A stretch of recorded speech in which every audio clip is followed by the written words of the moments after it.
Hello students, in this video lecture we will discuss about propositional logic. ठीक है, तो proposition logic क्या होता है या किस स्टेटमेंट को आप proposition बोल सकते हो वो हम पहले डिस्कस कर लेते हैं। ठीक है, तो कोई भी डिक्लेरेटिव स्टेटमेंट की अगर हम बात करें, कोई भी डिक्लेरेटिव स्टेटमेंट या कलेक्शन ऑफ डिक्लेरेटिव स्टेटमेंट जिसकी वैल्यू या फिर ट्रू होगी या तो फिर फॉल्स होगी। ठीक है, दो ही वैल्यूज़ वो कंटेन कर सकता है, या तो फिर ट्रू हो या फिर फॉल्स। ठीक है, तो ऐसे स्टेटमेंट को आप क्या कह सकते हो, प्रोपोजिशन कह सकते हो। ठीक है, तो अब आप सोचेंगे कि ऐसा कौन सा स्टेटमेंट हो सकता है या ऐसे कौन से सेंटेंस हो सकते हैं जिनकी वैल्यू ना ट्रू है ना फॉल्स है। ठीक है, तो आप ऐसे स्टेटमेंट्स को कह सकते हो जैसे जिसमें आपको क्लैरिटी नहीं है कि इसका आप इसको ट्रू कह सकते हो या फिर फॉल्स कह सकते हो। जैसे अगर आप कुछ पर्सन से बोले अपने आसपास कि आपके आसपास कितनी ठंड है, किसी पर्टिकुलर एरिया में कितनी ठंड है। ठीक है, तो आप देखो सब अपने परसेप्शन के अकॉर्डिंग क्या बोलेंगे कि यहाँ पे इतनी ठंड है, यहाँ पे ज़्यादा है या पे कम है, या फिर वो डिपेंड करता है पर्सन टू पर्सन कि उनका मानना क्या है। ठीक है, तो आप किसी एक पर्सन के बात को ट्रू नहीं कह सकते या किसी एक पर्सन की बात को फॉल्स नहीं कह सकते। ठीक है, तो इस तरीके के सेंटेंस को भी आप क्या नहीं बोल सकते, प्रपोजिशन नहीं बोल सकते हो। दूसरी बात, अगर कोई मैं एक्सप्रेशन यहाँ पे लिखूँ, जैसे फॉर एग्जांपल अगर मैं लिखूँ x+2 इज़ इक्वल टू 10, तो ऐसे एक्सप्रेशन को या ऐसे स्टेटमेंट को भी आप प्रपोजिशन नहीं कह सकते हैं। ठीक है, क्योंकि हमें एट दैट मोमेंट हमें नहीं पता कि x की वैल्यू क्या होने वाली है।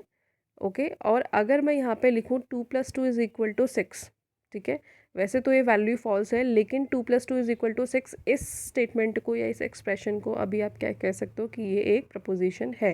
ठीक है, और इसकी वैल्यू क्या है, फॉल्स है, क्योंकि ये हमें पता है, लेकिन x की वैल्यू अभी हमें नहीं पता है, इसलिए हम इसको ना ट्रू कह सकते हैं ना ही हम इसको फॉल्स कह सकते हैं। ठीक है, तो इस तरीके के प्रपोजिशंस में यानी कि जिनके वैल्यू हमें पता हो कि या तो फिर ट्रू हो या फिर फॉल्स, दोनों में से कोई एक ही हो सकती है, तो ऐसे स्टेटमेंट्स को आप क्या बोल सकते हो, प्रपोजिशनल प्रपोजिशन बोल सकते हो।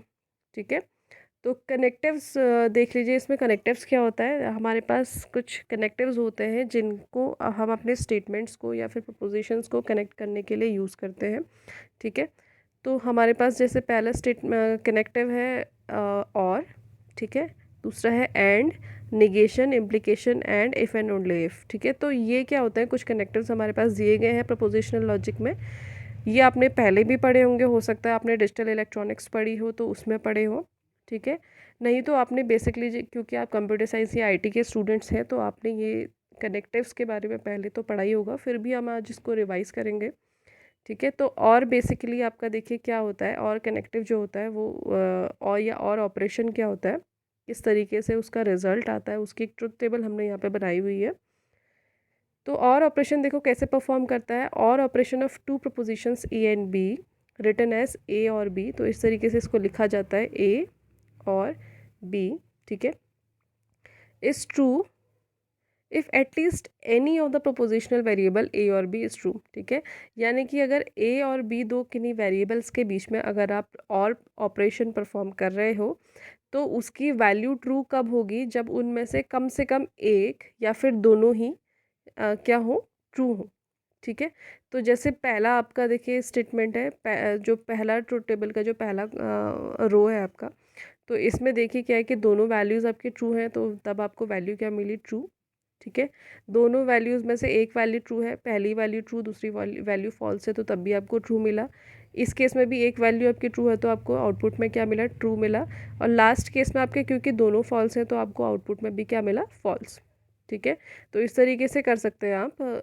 और जैसे आपने जो टेबल पढ़ी होगी 0 0 0 1 1 0 1 1, ठीक है, इस तरीके से आपने तो पहले पढ़ा ही होगा, तो यहाँ पे 0 को आप ट्रू रख लीजिए और 1 को फॉल्स रख लीजिए।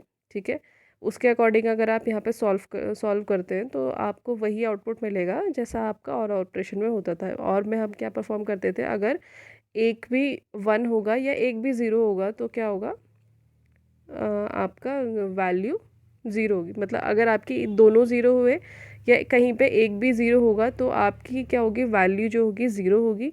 और या फिर आप इसका उल्टा भी कह सकते हो, अगर आप ट्रू की वैल्यू 1 रख रहे हो और फॉल्स की वैल्यू अगर आप 0 रख रहे हो, तो आप इस तरीके से भी कह सकते हो कि अगर एक भी वैल्यू 1 हुई या एक भी वैल्यू क्या हुई, या दोनों वैल्यूज़ 1 हुई तब भी आपकी वैल्यू क्या आएगी, 1 आएगी। ठीक है, तो इस तरीके से आप इसको परफॉर्म कर सकते हो। तो ये और तो बहुत ही ईजी है और आपने पहले भी पढ़ा ही होगा।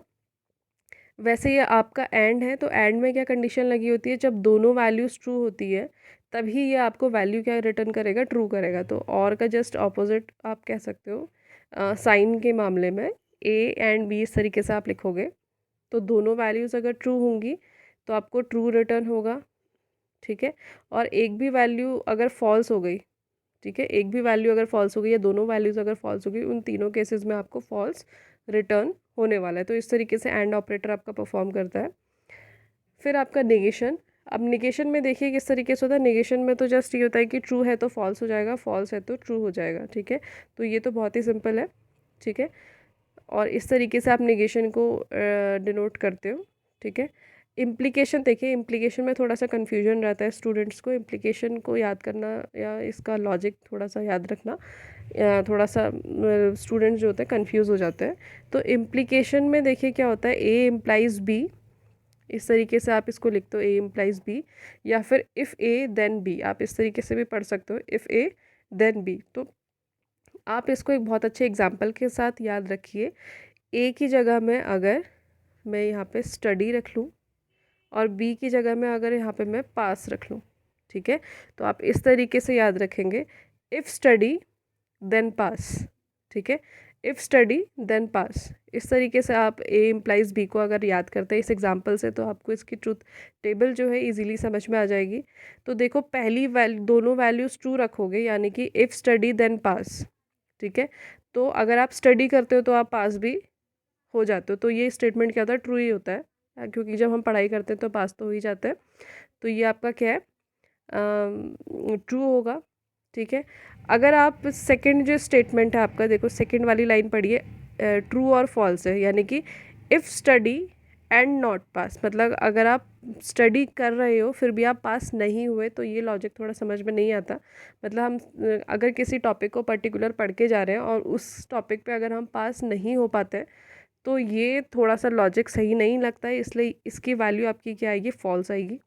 ठीक है, नेक्स्ट जो है आपका, देखिए फॉल्स लिखा हुआ है फिर ट्रू लिखा हुआ है, यानी कि if not study then pass. तो कभी कभी ऐसा भी होता है कि आप बिना पढ़े भी पास हो जाते हो, क्योंकि हो सकता है आप वहाँ पे तुक्के मार के आ गए। ठीक है, तो एक ये लॉजिक हम समझ सकते हैं अपने समझने के लिए। और दोनों अगर फॉल्स कर दे, if not study not pass, ठीक है, अगर आपने पढ़ाई नहीं की तो आप पास कहाँ से होंगे, तो ये भी आपका ट्रू हो सकता है। तो इस तरीके से आप इसको समझ लीजिए, थोड़ा सा समझने के लिए मैंने इजी एग्जांपल दिया था। तो यानी कि ये सारी कंडीशन में ट्रू होगा, बस कब ये फॉल्स होगा, जब आपकी पहली वैल्यू ट्रू हो और दूसरी वैल्यू फॉल्स हो जाए। ठीक है, तब ये क्या देगा, आपको फॉल्स देगा। यानी कि फॉल्स कब आएगा आपका, जब सेकंड प्लेस में आपका फॉल्स होगा और फर्स्ट प्लेस में आपका ट्रू होगा। ठीक है, तभी आपका क्या देगा, फॉल्स देगा। ठीक है, ये होता है आपका बाई कंडीशनल। ठीक है, इफ़ एंड ओनली इफ, जिसको बाई कंडीशनल लॉजिक कनेक्टिव भी बोलते हैं। तो इसमें देखिए किस तरीके से होता है, connective which is true when P and Q R same. ठीक है, जब पी एंड क्यू, यानी कि ए और बी यहाँ पे दिया हुआ है, ए और बी दोनों की वैल्यू जब सेम होगी, यानी कि दोनों ट्रू होंगे या तो दोनों फॉल्स होंगे। ठीक है, तो जब दोनों ट्रू होंगे तो वैल्यू ट्रू रिटर्न होगी, दोनों फॉल्स होंगे तो वैल्यू तब भी ट्रू रिटर्न होगी। और बाकी केसेस में जब दोनों अलग अलग होंगे तो आपकी वैल्यू क्या होगी, फॉल्स रिटर्न होगी। तो एक तरीके से आपका जो आपका एक्सॉर ऑपरेशन होता है, इस तरीके से ये काम करता है। ठीक है, एक्सॉर एक्सनॉर आपके ऑपरेशंस होते हैं, इनकी तरह आपका बाई कंडीशनल लॉजिकल कनेक्टिव काम करता है।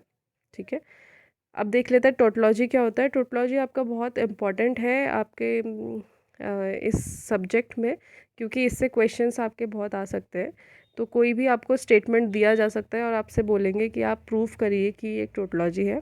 ठीक है, तो टोटोलॉजी बेसिकली क्या होता है, is a formula which always true for every value of its prepositional variables. यानी कि टोटोलॉजी अगर आपको कोई एक्सप्रेशन दिया रहेगा इस तरीके से, तो आपको प्रूफ करना होगा कि इसकी वैल्यू क्या है, ट्रू है या फॉल्स है, यानी कि एक टोटोलॉजी है। तो टोटोलॉजी कब होगा, जब उसकी वैल्यूज़ यानी कि सारे कॉलम्स उसके क्या होंगे, ट्रू होंगे, तभी वो क्या होगा, टोटोलॉजी होगा। ठीक है, तो आप इसको किस तरीके से निकालेंगे, यानी कि ए और बी में दो वेरिएबल्स में आपको अगर एक्सप्रेशन दिया हो तो आपको बस इसको तोड़ लेना है टेबल्स में। तो ए और बी पहले आप लिखेंगे, उसमें ट्रू ट्रू ट्रू फॉल्स इस तरीके से टेबल बनाएंगे जो 4 कॉम्बिनेशंस होते हैं आपके, ठीक है। उसके बाद पहले आपने क्या निकालना है, ए इम्प्लाइज बी। तो पहले आप जो पहले ऑपरेशन मैंने आपको ए इम्प्लाइज बी वाले ऑपरेशंस बताए हैं, तो आप पहले उसको सॉल्व करेंगे।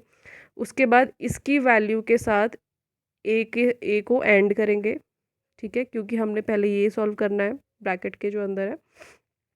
ए इम्प्लाइज बी और एंड को सॉल्व करेंगे, तो ए इम्प्लाइज बी यहाँ से मिलेगा, ए आपको यहाँ से मिलेगा, ठीक है। इन दोनों में ए एंड ऑपरेशन आप परफॉर्म करेंगे।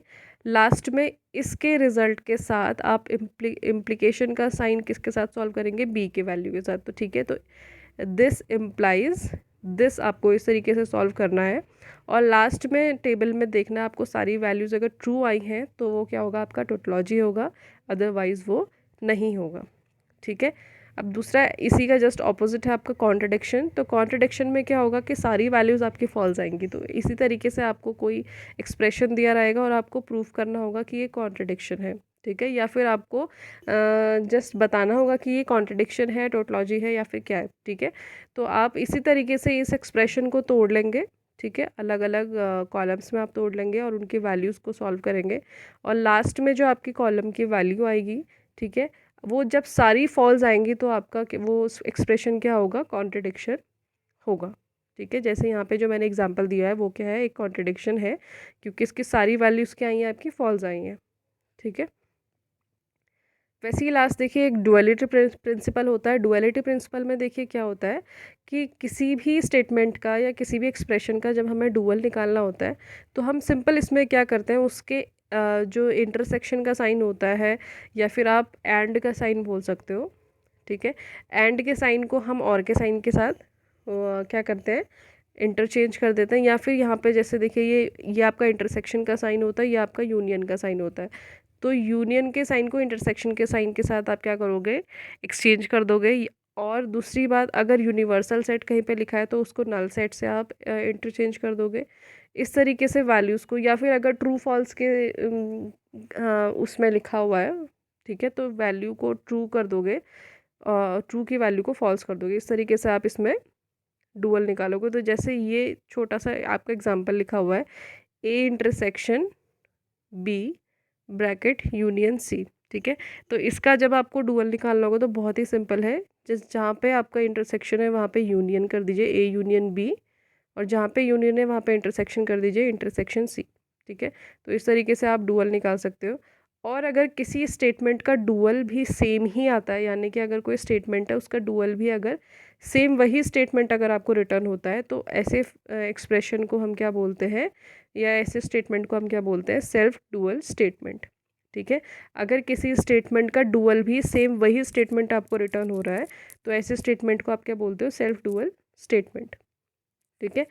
लास्ट है आपका कंजक्टिव फॉर्म, नॉर्मल फॉर्म और डिसजंक्टिव नॉर्मल फॉर्म। तो कंजक्टिव नॉर्मल फॉर्म और डिसजंक्टिव नॉर्मल फॉर्म क्या होता है, बेसिकली जब हम किसी एक्सप्रेशन में, ठीक है, जैसे देखिए इसमें लिखा है a compound statement is in conjunctive normal form if it is obtained by operating and among variables connective with ors, ठीक है।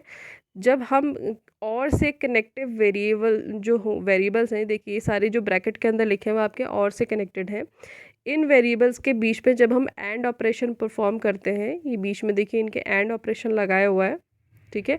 तो ऐसे एक्सप्रेशन को हम क्या बोलेंगे, आप इसको क्या बोल सकते हो, ये एक्सप्रेशन आपका क्या भी क्या है, या ये स्टेटमेंट आपका क्या है, कंजक्टिव नॉर्मल फॉर्म में है, CNF में है, ठीक है, इन शॉर्ट। तो इस तरीके से, या फिर आप अगर एंड और का यूज़ नहीं कर रहे हो तो आप क्या करोगे, यूनियन और इंटरसेक्शन भी वहाँ पे लिख सकते हो, तो सेम ही इसका मतलब होता है, ठीक है। तो अगर आप सभी यूनियन से जुड़े हुए वेरिएबल्स के बीच में अगर आप इंटरसेक्शन परफॉर्म करते हो तो वो क्या होता है, कंजक्टिव नॉर्मल फॉर्म में कहा जाता है। वैसे डिसजंक्टिव नॉर्मल फॉर्म इसका जस्ट उल्टा है कि अगर सभी इंटरसेक्शन से या फिर सभी आपके एंड ऑपरेटर से जुड़े हुए वेरिएबल्स को के बीच में अगर आप और ऑपरेशंस परफॉर्म करते हो तो वो क्या होता है, इस फॉर्मेट को आप क्या, या इस फॉर्म को आप क्या बोल सकते हो, डिसजंक्टिव नॉर्मल फॉर्म, ठीक है।